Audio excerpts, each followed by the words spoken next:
नमस्कार जोहार, आपका स्वागत है खबर छत्तीसगढ़ में। तो आइए जानते हैं छत्तीसगढ़ के हर छोटे बड़े शहर से 25 फटाफट बड़ी खबरों को। इससे पहले यदि आप वीडियो को लाइक नहीं किए तो लाइक कर दीजिए और चैनल में नए हैं तो चैनल को सब्सक्राइब कर लीजिए। और आप वीडियो को कहां से देख रहे हैं कमेंट बॉक्स में हमें जरूर बताइए।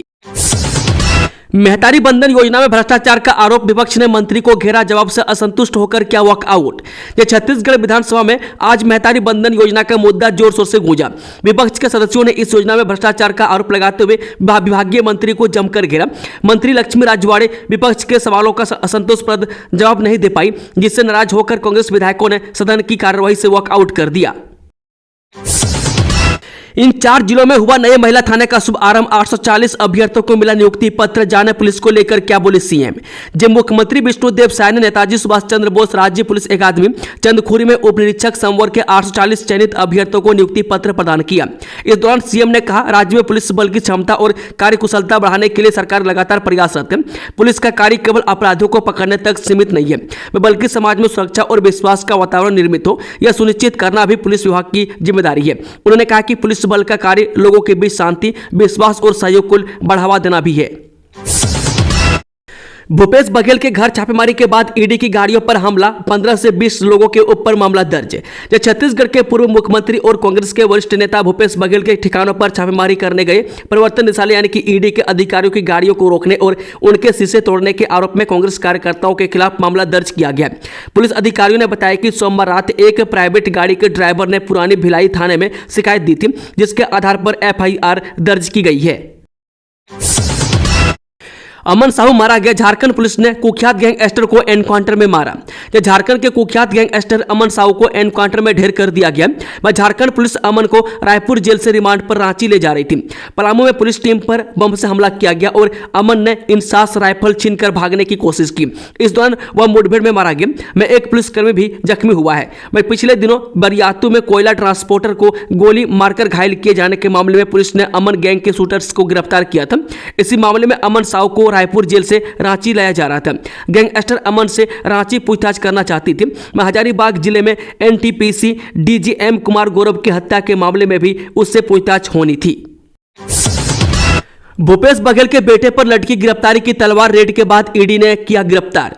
जब छत्तीसगढ़ के पूर्व मुख्यमंत्री भूपेश बघेल के बेटे चैतन्य बघेल की मुश्किलें बढ़ती जा रही है।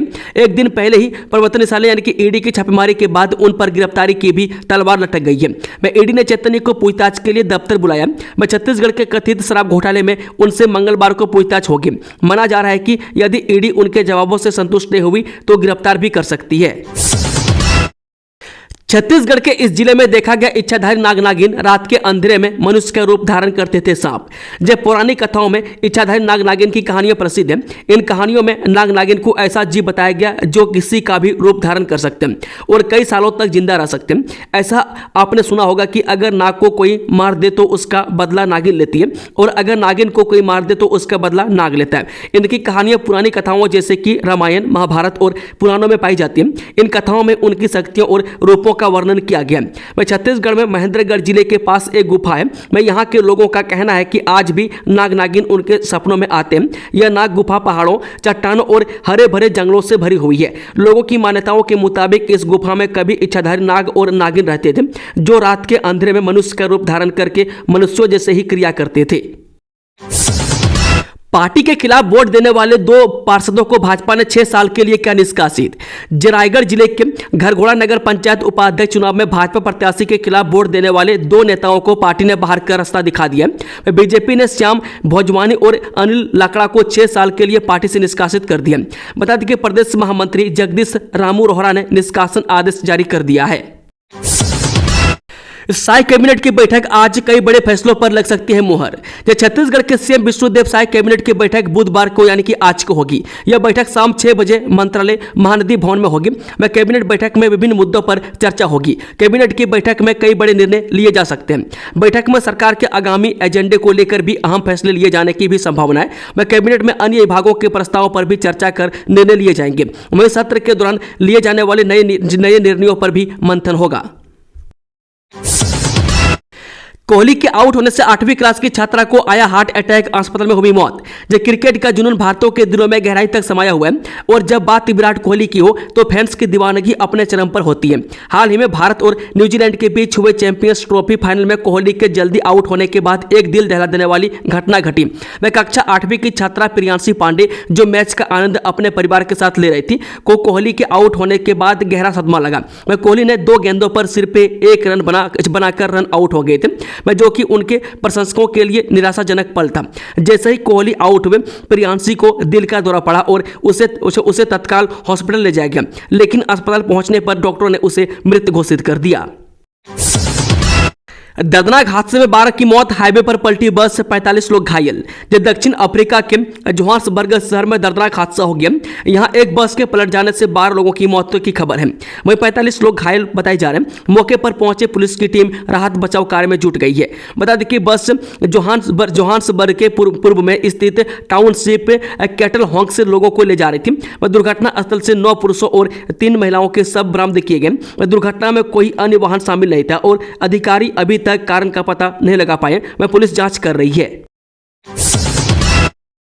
महिला शिक्षकों के साथ मानसिक और शारीरिक प्रताड़ना का मामला, कलेक्टर को ज्ञापन सौंपा। जब अंबिकापुर शहर से लगे केशवपुर आत्मानंद स्कूल में महिला शिक्षकों के साथ मानसिक और शारीरिक प्रताड़ना का गंभीर मामला सामने आया है, में आरोप स्कूल के प्राचार्य और एक शिक्षक पर लगे। इस मामले में कुल 14 शिक्षकों ने कलेक्टर सरगुजा को ज्ञापन सौंपकर शिकायत दर्ज कराई है। बता दें कि पीड़ित शिक्षिकाओं का आरोप है कि स्कूल के प्राचार्य और एक शिक्षक ने केवल उन्हें मानसिक और शारीरिक रूप से प्रताड़ित कर रहे हैं, बल्कि उनकी निजता का भी हनन किया जा रहा है। वह शिक्षिकाओं का कहना है कि स्कूल के सीसीटीवी कैमरों को जानबूझकर जूम किया जाता है, जिससे उनकी निजता भंग होती है। मैं इसके अलावा शिक्षिकाओं ने यह भी आरोप लगाया कि मासिक धर्म के दौरान अवकाश मांगने पर उनसे लिखित में आवेदन मांगा जाता है और एक शिक्षिका जिसका बच्चा छोटा है उसे स्तनपान कराने के लिए भी समय नहीं दिया जाता। इस कारण वह मजबूरी में अपने बच्चे को घर छोड़कर स्कूल आती है। इस मामले में प्रभारी प्राचार्य अनिल कुमार त्रिपाठी ने आरोपों को निराधार बताते हुए कहा कि इसकी जांच की जा रही है। डॉक्टरों का विरोध प्रदर्शन जारी, जिला हॉस्पिटल की ओपीडी सेवा बंद, मरीजों को हो रही परेशानी। जांजगीर चंपा जिले के जिला हॉस्पिटल में प्रभारी सिविल सर्जन डॉक्टर दीपक जायसवाल के खिलाफ डॉक्टरों का विरोध प्रदर्शन जारी है। इस विरोध प्रदर्शन के कारण जिला हॉस्पिटल की ओपीडी यानी कि आउट पेशेंट डिपार्टमेंट सेवा बंद कर दी गई है। डॉक्टरों का आरोप है कि डॉक्टर दीपक जायसवाल का बर्ताव असहनीय है, जिसके चलते अस्पताल के कार्यों में बाधा उत्पन्न हो रही है। डॉक्टरों ने प्रभारी सिविल सर्जन के खिलाफ कार्रवाई की मांग की है और इस संबंध में सांसद और कलेक्टर को ज्ञापन भी सौंपा है। ज्ञापन में आरोप लगाया गया है कि डॉक्टर जायसवाल के बर्ताव की वजह से अस्पताल के माहौल में तनाव बढ़ रहा है और स्वास्थ्य सेवाओं में भी गिरावट आ रही है। डॉक्टरों का कहना है कि जब तक उनकी मांगें पूरी नहीं होती तब तक वे अपना विरोध जारी रखेंगे। सेंट्रल पूल में प्रदेश का पूरा चावल खरीदी नहीं करने पर सदन में बवाल, विपक्ष ने की चर्चा कराने की मांग। अस्वीकार होने पर गर्भगृह में पहुंचे स्पीकर ने 30 विपक्षी विधायकों को किया निलंबित। छत्तीसगढ़ विधानसभा में आज सेंट्रल पूल में प्रदेश का पूरा चावल खरीदी नहीं करने पर विपक्ष ने स्थगन प्रस्ताव लाया और चर्चा की मांग की। विपक्ष के स्थगन को स्पीकर ने अस्वीकार कर दिया। मैं इससे नाराज कांग्रेस विधायक गर्भगृह में पहुंच गए। मैं सदन के नियमानुसार नेता प्रतिपक्ष समेत 30 विपक्षी विधायकों के निलंबन की घोषणा स्पीकर डॉक्टर रमन सिंह ने कर दी है। वहीं विधानसभा में आज नेता प्रतिपक्ष डॉक्टर चरणदास महंत समेत सभी विपक्षी विधायकों ने केंद्र सरकार द्वारा प्रदेश का पूरा चावल नहीं खरीदने पर स्थगन प्रस्ताव लाया। नेता प्रतिपक्ष समेत पूर्व मुख्यमंत्री भूपेश बघेल ने बताया कि राज्य सरकार ने इस वर्ष 149 लाख मीट्रिक टन चावल का उपार्जन किया, जिसमें से 40 लाख मीट्रिक टन चावल सरकार ने खुले बाजार में नीलामी करने का निर्णय लिया। मैं इससे सरकार को 8,000 करोड़ का नुकसान होगा। मैं इससे प्रदेश की आर्थिक स्थिति प्रभावित होगी। इसी तरह विपक्ष के उमेश पटेल, संगीता सिन्हा, द्वारकाधीश यादव समेत अन्य सदस्यों ने कहा कि जब प्रदेश में डबल इंजन की सरकार है तो केंद्र सरकार प्रदेश का पूरा चावल क्यों नहीं खरीद रही है। मैं जबकि पंजाब में आम आदमी पार्टी की सरकार होने के बाद भी वहां पूरा चावल खरीदा जा रहा है। विपक्ष ने असंधि से आग्रह किया है कि इस महत्वपूर्ण विषय पर काम रोककर चर्चा कराई जाए। मैं स्पीकर के निर्देश पर विभागीय मंत्री दयालदास बघेल ने सरकार की ओर से जवाब पेश किया। इसके बाद स्पीकर ने विपक्ष का स्थगन प्रस्ताव खारिज कर दिया। मैं इससे नाराज कांग्रेस विधायक गर्भगृह में घुसकर सरकार के खिलाफ नारेबाजी करने लगे। सदन के नियम के अनुसार स्पीकर डॉक्टर रमन सिंह ने विपक्ष के 30 विधायकों के निलंबन की घोषणा कर दी। वह कुछ समय बाद ही स्पीकर ने इनका निलंबन समाप्त कर दिया। इसके बाद भी विपक्ष सदन में नहीं पहुंचे। इस पर विधानसभा अध्यक्ष ने सदन की कार्यवाही 10 मिनट के लिए स्थगित कर दी।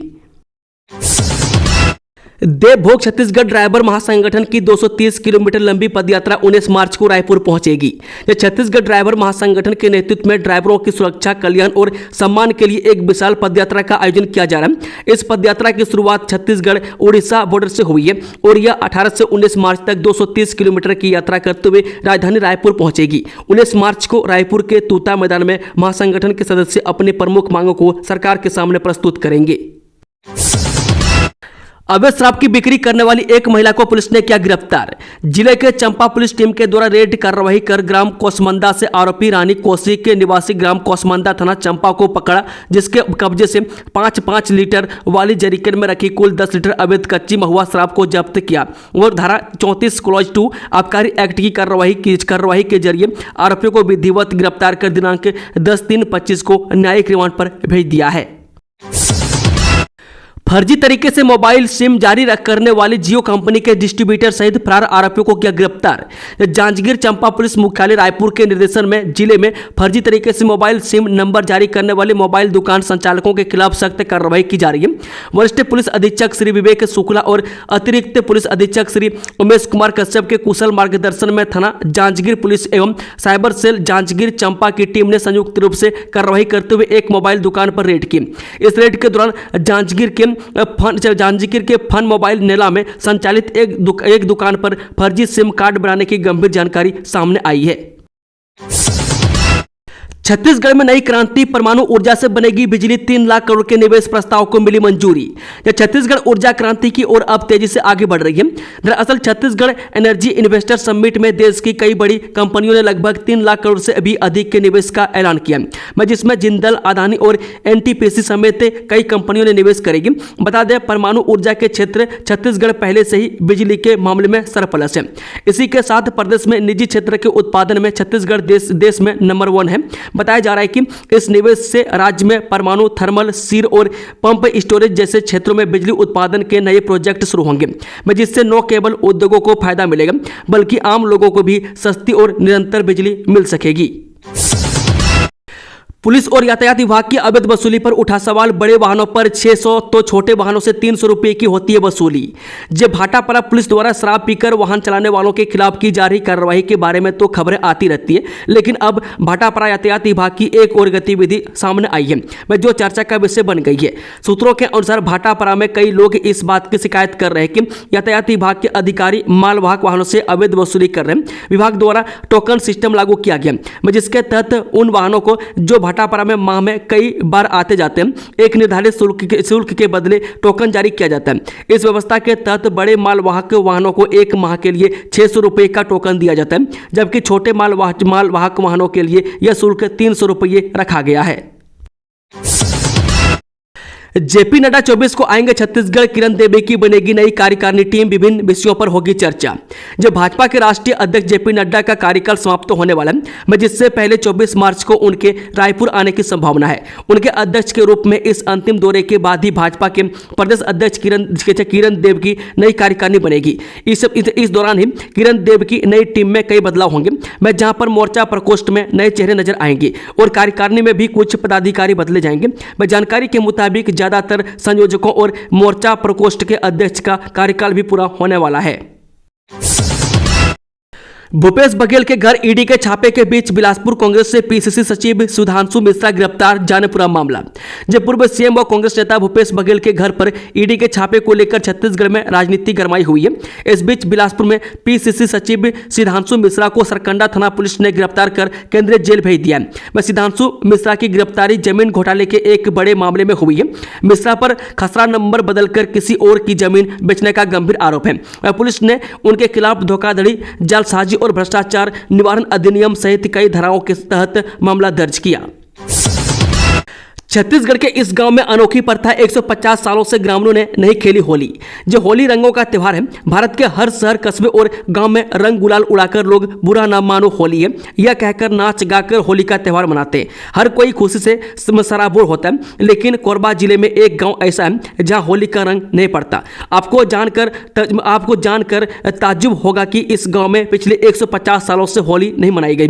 यहाँ 9 रंग भरी पिचकारी चलती है, 9 रंग बिरंगे गुलाल उड़ते हैं। इस गांव की होली फीकी रहती है। ग्रामीणों की माने तो पिछले 150 सालों से यहाँ होली मनाई ही नहीं गई है। वे पीढ़ी दर पीढ़ी लोग अपने पूर्वजों द्वारा बताई गई बातों का अनुसरण कर रहे हैं। मैं इसके पीछे का कारण भी बेहद अनोखा है। जिला पंचायत में निकली वैकेंसी 25 मार्च तक अंतिम तिथि, जानिए कहां कर आवेदन। जिला पंचायत गोरला पेंड्रा मरवाही में संविदा पदों के लिए वैकेंसी निकली है। इसके लिए 25 मार्च 2025 तक आवेदन मंगवाए गए हैं। में आवेदन पत्र में शैक्षणिक योग्यता, आवश्यक दस्तावेजों और न्यूनतम स्वप्रमाणित फोटो के साथ कार्यालय मुख्य कार्यपालन अधिकारी जिला पंचायत गोरला पेंड्रा मरवाही के पते पर पंजीकृत डाक स्पीड पोस्ट के माध्यम से आवेदन मंगाए गए हैं। घटिया चावल बांटने का मामला, पूर्व मंत्री डहरिया ने कहा राशन दुकानों में जानवरों के खाने लायक भी नहीं वो चावल बांटा गया। एमएलए गुरु खुशवंत बोले दोषियों पर होगी कार्रवाई। आरंग क्षेत्र के सरकारी राशन दुकानों में गरीबों को घटिया चावल बांटने के मामले को लल्लूराम.com ने प्रमुखता से उठाया था। वह शिकायत के बाद नागरिक आपूर्ति निगम ने स्वीकार किया कि खराब क्वालिटी का चावल वितरित किया गया और जांच के लिए टीम गठित कर दी, लेकिन अब तक जांच रिपोर्ट नहीं आ पाई है। मैं अब इस पर पूर्व मंत्री शिव कुमार डहरिया ने भाजपा पर निशाना साधा। वहीं विधायक गुरु खुशवंत साहब ने दोषियों पर एक्शन और चावल को बदले जाने की बात कही है। पूर्व मंत्री डॉक्टर शिव कुमार डहरिया ने मामले को लेकर भाजपा सरकार पर निशाना साधा। उन्होंने कहा कि प्रदेश में पीडीएस सिस्टम पूरी तरह से ध्वस्त हो चुकी है। मैं आरंग क्षेत्र के राशन दुकानों में जो चावल जानवरों के खाने लायक भी नहीं वो चावल बांटा गया। मैं क्या भाजपा सरकार जनता को जानवरों से भी बदतर समझती है। उन्होंने प्रदेश सरकार को चेतावनी देते हुए कहा कि अभी समय है, व्यवस्थाओं को सुधार लें, नहीं तो जनता सुधार देगी। बांग्लादेशी भाइयों के आतंकों से जुड़े होने का शक, इंटरपोल से मांगी जानकारी। यह छत्तीसगढ़ एटीएस की गिरफ्त में आए बांग्लादेशी सगे भाइयों के तार आतंकी संगठन से जुड़े होने का संदेश है। दरअसल शेख इस्माइल, शेख अकबर और शेख साजन के कॉल डिटेल ने कई राज खुले हैं। मैं तीनों भाई अक्सर Syria, Iraq, Vietnam, Israel, Malaysia, Saudi Arab समेत पाकिस्तान के नंबरों पर IMO ऐप के जरिए व्हाट्सएप कॉल पर लंबी बातचीत करते थे। इसके सबूत हाथ लगते ही एटीएस ने इंटरपोल को पत्र लिखकर बातचीत की पूरी जानकारी मांगी है। में एटीएस के सूत्रों ने बताया कि एटीएस के रडार में फरार शेख अली के साथ बांग्लादेशियों के मददगार 5 से अधिक लोग हैं। में एटीएस का दावा है कि शेख अली, शेख कबीर के पकड़े जाने से कई राज खुलने की संभावना है। उपभोक्ता निकाय के सदस्यों को बिना देरी करे वेतन का भुगतान, सभी राज्य सरकारों को सुप्रीम कोर्ट का निर्देश। जो सुप्रीम कोर्ट ने सभी राज्य सरकारों को निर्देश दिया है कि वे मौजूदा नियमों के अनुसार राज्य और जिला उपभोक्ता निवारण निकायों के अध्यक्षों एवं सदस्यों के वेतन और भत्ते का तुरंत भुगतान करें। जस्टिस अभय S. ओका और जस्टिस N. कोटेश्वर सिंह की पीठ ने केंद्र सरकार को भी उपभोक्ता संरक्षण यानी कि राज्य आयोग और जिला आयोग के अध्यक्ष और सदस्यों के वेतन, भत्ते एवं सेवा की शर्तें मॉडल नियम 2020 में संशोधन करने पर भी विचार करने का निर्देश दिया है। अमर परवानी नहीं लड़ेंगे चैंबर चुनाव, अध्यक्ष प्रत्याशी पद से वापस लिया नाम। छत्तीसगढ़ चैंबर ऑफ कॉमर्स के निवर्तमान अध्यक्ष अमर परवानी ने संगठन के आगामी चुनाव में भाग न लेने का ऐलान कर दिया। उनके इस फैसले के बाद अजय भसीन के अध्यक्ष पद के उम्मीदवार बनने की संभावना जताई जा रही है। जय व्यापार पैनल के अध्यक्ष अमर परवानी अपने बयान में कहा कि उन्होंने प्रदेश के 12 लाख व्यापारियों और जय व्यापार पैनल के हितों को ध्यान में रखते हुए आगामी चैंबर चुनाव में जय व्यापार पैनल के अध्यक्ष प्रत्याशी पद से अपना नाम वापस लेने का निर्णय ले रहे हैं। लेकिन व्यापारिक समाज की सेवा और उनके अधिकारों की रक्षा के लिए उनका संकल्प सदैव अटूट रहेगा। पाकिस्तान में बलोच लिबरेशन आर्मी ने ट्रेन की हाईजैक, 500 से अधिक यात्री सवार 6 सैनिकों को उतारा मौत के घाट। जब पाकिस्तान से एक बड़ी खबर निकलकर सामने आ रही है। यहां बलोच लिबरेशन आर्मी ने एक ट्रेन को हाईजैक कर लिया। बताया जा रहा है कि ट्रेन में 500 से अधिक यात्री सवार थे। आरोपियों ने रेलवे ट्रैक पर विस्फोट कर ट्रेन को हाईजैक किया है। बंधकों में कई पाकिस्तानी सेना के अधिकारी भी हैं। यात्रियों को बंधक बना लिया गया। BLA और पाकिस्तानी आर्मी के बीच मुठभेड़ में 6 से अधिक पाकिस्तानी सैनिकों के मारे जाने की खबर है। मैं जानकारी के अनुसार बता दें कि ट्रेन हाईजैक की घटना कच्छ बोलन जिले के पिरोकनारी इलाके में हुई है। वर्तमान में ट्रेन एक सुरंग में खड़ी है। सूत्रों के अनुसार यात्री ट्रेन क्वेटा से पेशावर जा रही थी। तभी विस्फोट के बाद फिर ट्रेन पर गोलीबारी शुरू की गई। रेलवे अधिकारियों का कहना है कि जाफर एक्सप्रेस में 9 डिब्बे हैं। ट्रेन में 500 से ज्यादा यात्री सवार हैं। ट्रेन आज सुबह 9 बजे क्वेटा से रवाना हुई। घटना की अधिक जानकारी देते हुए बलूचिस्तान सरकार के प्रवक्ता शाहिद रिंद ने बताया कि क्वेटा से पेशावर जा रही जाफर एक्सप्रेस पर भारी गोलीबारी की खबरें हैं। आतंकियों ने जाफर एक्सप्रेस पर गोलीबारी की है। घटनास्थल पर एम्बुलेंस भेज दी गई है। यूनिटी हॉस्पिटल की लापरवाही से नर्सिंग छात्रा की मौत, 4 सदस्यीय टीम कर रही जांच। जब बिलासपुर के सिविल लाइन थाना क्षेत्र स्थित यूनिटी हॉस्पिटल पर इलाज में गंभीर लापरवाही का आरोप लगा। नर्सिंग छात्रा किरण वर्मा की संदिग्ध परिस्थितियों में मौत हो गई, जिसके बाद परिजनों ने हॉस्पिटल प्रशासन पर लापरवाही के आरोप लगाए। इस मामले में बड़ी गड़बड़ी सामने आई है, जहां अस्पताल के रिकॉर्ड में भर्ती की तारीख 27 फरवरी 2025 दर्ज की गई, जबकि असल में किरण को 7 मार्च को भर्ती किया गया था। इस अनियमितता से अस्पताल की कार्यप्रणाली पर सवाल खड़े हो गए। वहीं जिला चिकित्सा विभाग ने मामले की जांच के लिए टीम का गठन किया गया, जो इस लापरवाही की पूरी जांच कर अपनी रिपोर्ट सौंपेंगी। खेल मंत्रालय का बड़ा फैसला, भारतीय कुश्ती महासंघ पर लगा निलंबन हटाया। जय खेल मंत्रालय ने मंगलवार को भारतीय कुश्ती महासंघ यानी कि WFI पर लगा निलंबन हटा लिया। मैं इस फैसले के बाद घरेलू टूर्नामेंटों के आयोजन और अंतर्राष्ट्रीय टूर्नामेंटों के लिए राष्ट्रीय टीमों के चयन का रास्ता साफ हो गया। बता दें, खेल मंत्रालय ने अंडर 15, U15 और अंडर 20, U20 राष्ट्रीय चैंपियनशिप की जल्दबाजी में घोषणा करने के लिए WFI को 24 दिसंबर 2023 को निलंबित कर दिया था। संजय सिंह के नेतृत्व वाले पैनल ने 21 दिसंबर 2023 को चुनाव जीते थे, लेकिन पूर्व WFI प्रमुख ब्रिजभूषण शरण सिंह के गढ़गोंडा के नंदिनी नगर में नेशनल चैंपियनशिप के लिए वेन्यू के चुनाव में सरकार को नाराज कर दिया था। खेल मंत्रालय ने अपने आदेश में कहा कि WFI ने सुधारात्मक उपाय किए, इसलिए उसने निलंबन हटाने का फैसला किया है। भिलाई के महाराष्ट्र मंडल में जिला स्तरीय होली मिलन समारोह का आयोजन। जब महाराष्ट्र मंडल में जिला स्तरीय होली मिलन समारोह का आयोजन ब्लॉक कांग्रेस कमेटी और लोकसभा प्रभारी सौरभ मिश्रा द्वारा किया गया। इस कार्यक्रम में भिलाई नगर विधायक देवेंद्र यादव ने होली के गानों पर 40 मिनट तक रुक रुक कर डांस किया, जिससे कार्यक्रम में उपस्थित सभी लोग आनंदित हो उठे। इस कार्यक्रम में भिलाई विधानसभा और वैशाली नगर विधानसभा के सभी बूथ स्तर से लेकर जिला स्तर के पदाधिकारी उपस्थित थे। प्रदेश महासचिव NSUI आकाश करोजिया ने भी विधायक देवेंद्र यादव के साथ डांस किया। कार्यक्रम में महिला समिति और अन्य लोग भी शामिल हुए और समर्पित रूप से उत्सव में भाग लिया। दोस्तों, खबरों का सिलसिला समाप्त होता है। अगर जानकारी पसंद आई तो वीडियो को लाइक, शेयर, चैनल को सब्सक्राइब जरूर कर लें और कमेंट बॉक्स में कमेंट करके बताएं कि आप न्यूज़ को किस जिले और पंचायत से देख रहे हैं। Thank you, all the best. जोहार छत्तीसगढ़।